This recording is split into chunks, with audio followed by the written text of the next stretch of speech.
Part 1. The Tragedy of Burlstone, Chapter 1. The warning, I am inclined to think, said I should do so, Sherlock Holmes remarked impatiently. I believe that I am one of the most long-suffering of mortals, but I'll admit that I was annoyed at the sardonic interruption. Really, Holmes, said I severely, you are a little trying at times. He was too much absorbed with his own thoughts to give any immediate answer to my remonstrance. He leaned upon his hand, with his untasted breakfast before him, and he stared at the slip of paper which he had just drawn from its envelope. Then he took the envelope itself, held it up to the light, and very carefully studied both the exterior and the flap. It is Porlock's writing, said he thoughtfully. I can hardly doubt that it is Porlock's writing, though I have seen it only twice before. The Greek E with the peculiar top flourish is distinctive. But if it is Porlock, then it must be something of the very first importance. He was speaking to himself rather than to me, but my vexation disappeared in the interest which the words awakened. Who then is Porlock? I asked. Porlock, Watson, is a nom de plume, a mere identification mark, but behind it lies a shifty and evasive personality. In a former letter he frankly informed me that the name was not his own, and defied me ever to trace him among the teeming millions of this great city. Porlock is important, not for himself, but for the great man with whom he is in touch. Picture to yourself the pilot fish with the shark, the jackal with the lion, anything that is insignificant in companionship with what is formidable, not only formidable, Watson, but sinister, in the highest degree sinister. That is where he comes within my purview. You have heard me speak of Professor Moriarty? The famous scientific criminal, as famous among crooks as, my blushes, Watson. Holmes murmured in a deprecating voice. I was about to say, as he is unknown to the public. A touch. A distinct touch, cried Holmes. You are developing a certain unexpected vein of pocky humor, Watson, against which I must learn to guard myself. But in calling Moriarty a criminal you are uttering libel in the eyes of the law, and there lie the glory and the wonder of it. The greatest schemer of all time, the organizer of every deviltry, the controlling brain of the underworld, a brain which might have made or marred the destiny of nations, that's the man. But so aloof is he from general suspicion, so immune from criticism, so admirable in his management and self-effacement, that for those very words that you have uttered he could hale you to a court and emerge with your year's pension as a solatium for his wounded character. Is he not the celebrated author of The Dynamics of an Asteroid, a book which ascends to such rarefied heights of pure mathematics that it is said that there was no man in the scientific press capable of criticizing it? Is this a man to traduce? Foul-mouthed doctor and slandered professor. Such would be your respective roles. That's genius, Watson. But if I am spared by lesser men, our day will surely come. May I be there to see? I exclaimed devoutly. But you were speaking of this man Porlock. Ah, yes. The so-called Porlock is a link in the chain some little way from its great attachment. Porlock is not quite a sound link between ourselves. He is the only flaw in that chain so far as I have been able to test it. But no chain is stronger than its weakest link. Exactly, my dear Watson. Hence the extreme importance of Porlock. Led on by some rudimentary aspirations towards right, and encouraged by the judicious stimulation of an occasional 10-pound note sent to him by devious methods, he has once or twice given me advance information which has been of value, that highest value which anticipates and prevents rather than avenges crime. I cannot doubt that, if we had the cipher, we should find that this communication is of the nature that I indicate. Again Holmes flattened out the paper upon his unused plate.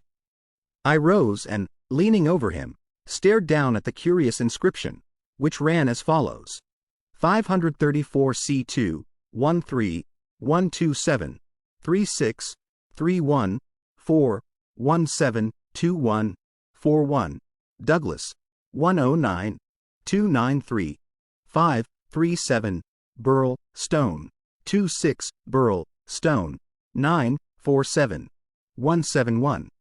What do you make of it, Holmes? It is obviously an attempt to convey secret information. But what is the use of a cipher message without the cipher? In this instance, none at all. Why do you say, in this instance? Because there are many ciphers which I would read as easily as I do the Apocrypha of the Agony Column. Such crude devices amuse the intelligence without fatiguing it.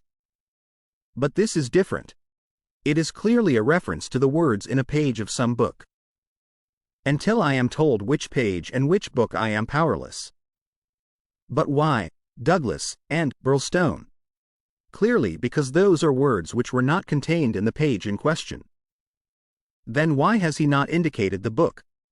Your native shrewdness, my dear Watson, that innate cunning which is the delight of your friends, would surely prevent you from enclosing cipher and message in the same envelope. Should it miscarry, you are undone. As it is, both have to go wrong before any harm comes from it. Our second post is now overdue, and I shall be surprised if it does not bring us either a further letter of explanation, or, as is more probable, the very volume to which these figures refer. Holmes's calculation was fulfilled within a very few minutes by the appearance of Billy, the page, with the very letter which we were expecting. "The same writing," remarked Holmes, as he opened the envelope, and actually signed, he added in an exultant voice as he unfolded the epistle. "Come, we are getting on, Watson." His brow clouded, however, as he glanced over the contents. "Dear me, this is very disappointing. I fear, Watson, that all our expectations come to nothing. I trust that the man Porlock will come to no harm. Dear Mr. Holmes, he says, I will go no further in this matter. It is too dangerous. He suspects me. I can see that he suspects me. He came to me quite unexpectedly after I had actually addressed this envelope with the intention of sending you the key to the cipher. I was able to cover it up. If he had seen it, it would have gone hard with me. But I read suspicion in his eyes. Please burn the cipher message, which can now be of no use to you. Fred Porlock." Holmes sat for some little time twisting this letter between his fingers and frowning, as he stared into the fire. "After all," he said at last, "there may be nothing in it. It may be only his guilty conscience. Knowing himself to be a traitor, he may have read the accusation in the other's eyes. The other being, I presume, Professor Moriarty. No less.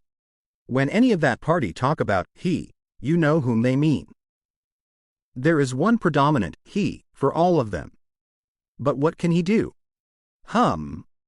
That's a large question. When you have one of the first brains of Europe up against you, and all the powers of darkness at his back, there are infinite possibilities. Anyhow, friend Porlock is evidently scared out of his senses. Kindly compare the writing in the note to that upon its envelope, which was done, he tells us, before this ill-omened visit. The one is clear and firm. The other hardly legible. Why did he write at all? Why did he not simply drop it? Because he feared I would make some inquiry after him in that case, and possibly bring trouble on him. No doubt, said I, of course. I had picked up the original cipher message and was bending my brows over it. It's pretty maddening to think that an important secret may lie here on this slip of paper, and that it is beyond human power to penetrate it. Sherlock Holmes had pushed away his untasted breakfast and lit the unsavory pipe which was the companion of his deepest meditations. I wonder, said he, leaning back and staring at the ceiling. Perhaps there are points which have escaped your Machiavellian intellect. Let us consider the problem in the light of pure reason. This man's reference is to a book. That is our point of departure. A somewhat vague one. Let us see then if we can narrow it down. As I focus my mind upon it, it seems rather less impenetrable. What indications have we as to this book? None. Well, it is surely not quite so bad as that. The cipher message begins with a large 534, does it not? We may take it as a working hypothesis that 534 is the particular page to which the cipher refers. So our book has already become a large book, which is surely something gained. What other indications have we as to the nature of this large book? The next sign is C2. What do you make of that, Watson? Chapter the second, no doubt. Hardly that, Watson. You will, I am sure, agree with me that if the page be given, the number of the chapter is immaterial. Also that if page 534 finds us only in the second chapter, the length of the first one must have been really intolerable. Column! I cried. Brilliant, Watson. You are scintillating this morning. If it is not column, then I am very much deceived. So now, you see, we begin to visualize a large book printed in double columns which are each of a considerable length, since one of the words is numbered in the document as the 293rd. Have we reached the limits of what reason can supply? I fear that we have. Surely you do yourself an injustice. One more coruscation, my dear Watson, yet another brainwave. Had the volume been an unusual one, he would have sent it to me. Instead of that, he had intended, before his plans were nipped, to send me the clue in this envelope. He says so in his note. This would seem to indicate that the book is one which he thought I would have no difficulty in finding for myself. He had it, and he imagined that I would have it, too. In short, Watson, it is a very common book. What you say certainly sounds plausible. So we have contracted our field of search to a large book, printed in double columns and in common use. The Bible! I cried triumphantly. Good, Watson, good. But not, if I may say so, quite good enough. Even if I accepted the compliment for myself, I could hardly name any volume which would be less likely to lie at the elbow of one of Moriarty's associates. Besides, the editions of Holy Writ are so numerous that he could hardly suppose that two copies would have the same pagination. This is clearly a book which is standardized. He knows for certain that his page 534 will exactly agree with my page 534. But very few books would correspond with that. Exactly. Therein lies our salvation. Our search is narrowed down to standardized books which anyone may be supposed to possess. Bradshaw. There are difficulties, Watson. The vocabulary of Bradshaw is nervous and terse, but limited. The selection of words would hardly lend itself to the sending of general messages. We will eliminate Bradshaw. The dictionary is, I fear, inadmissible for the same reason. What then is left? An almanac. Excellent, Watson. I am very much mistaken if you have not touched the spot. An almanac. Let us consider the claims of Whitaker's almanac. It is in common use. It has the requisite number of pages. It is in double column. Though reserved in its earlier vocabulary, it becomes, if I remember right, quite garrulous towards the end. He picked the volume from his desk. Here is page 534, column 2, a substantial block of print dealing, I perceive, with the trade and resources of British India. Jot down the words, Watson. Number 13 is Maratha. Not, I fear, a very auspicious beginning. Number 127 is Government, which at least makes sense, though somewhat irrelevant to ourselves and Professor Moriarty. Now let us try again. What does the Maratha government do? Alas! The next word is pig's bristles. We are undone, my good Watson. It is finished. He had spoken in jesting vein, but the twitching of his bushy eyebrows bespoke his disappointment and irritation. I sat helpless and unhappy, staring into the fire. A long silence was broken by a sudden exclamation from Holmes, who dashed at a cupboard, from which he emerged with a second yellow-covered volume in his hand. We pay the price, Watson, for being too up-to-date, he cried. We are before our time, and suffer the usual penalties. Being the 7th of January, we have very properly laid in the new almanac. It is more than likely that Porlock took his message from the old one. No doubt he would have told us so had his letter of explanation been written. Now let us see what page 534 has in store for us. Number 13 is There, which is much more promising. Number 127 is There is. Holmes's eyes were gleaming with excitement, and his thin, nervous fingers twitched as he counted the words, danger. Ha! Ha! Capital. Put that down, Watson. There is danger, may come very soon. 1. Then we have the name, Douglas's, rich, country, now, at, Burlstone, house, Burlstone, confidence, is, pressing. There, Watson. What do you think of pure reason and its fruit? If the greengrocer had such a thing as a laurel wreath, I should send Billy round for it. I was staring at the strange message which I had scrawled, as he deciphered it, upon a sheet of foolscap on my knee. What a queer, scrambling way of expressing his meaning. Said I. On the contrary, he has done quite remarkably well, said Holmes. When you search a single column for words with which to express your meaning, you can hardly expect to get everything you want. You are bound to leave something to the intelligence of your correspondent. The purport is perfectly clear. Some deviltry is intended against one Douglas, whoever he may be, residing as stated, a rich country gentleman. He is sure, confidence was as near as he could get to confident, that it is pressing. There is our result, and a very workmanlike little bit of analysis it was. Holmes had the impersonal joy of the true artist in his better work, even as he mourned darkly when it fell below the high level to which he aspired. He was still chuckling over his success when Billy swung open the door and Inspector MacDonald of Scotland Yard was ushered into the room. Those were the early days at the end of the 80s, when Alec MacDonald was far from having attained the national fame which he has now achieved. He was a young but trusted member of the detective force, who had distinguished himself in several cases which had been entrusted to him. His tall, bony figure gave promise of exceptional physical strength, while his great cranium and deep-set, lustrous eyes spoke no less clearly of the keen intelligence which twinkled out from behind his bushy eyebrows. He was a silent, precise man with a dour nature and a hard Aberdonian accent.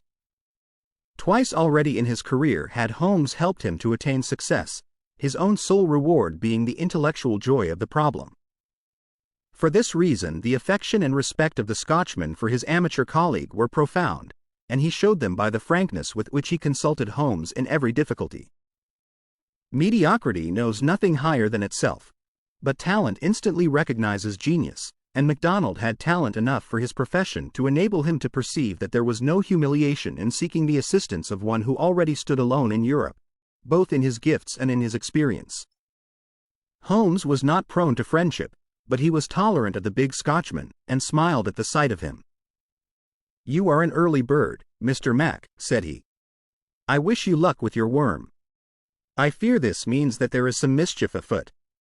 If you said, hope, instead of fear, it would be nearer the truth. I'm thinking, Mr. Holmes," the inspector answered, with a knowing grin.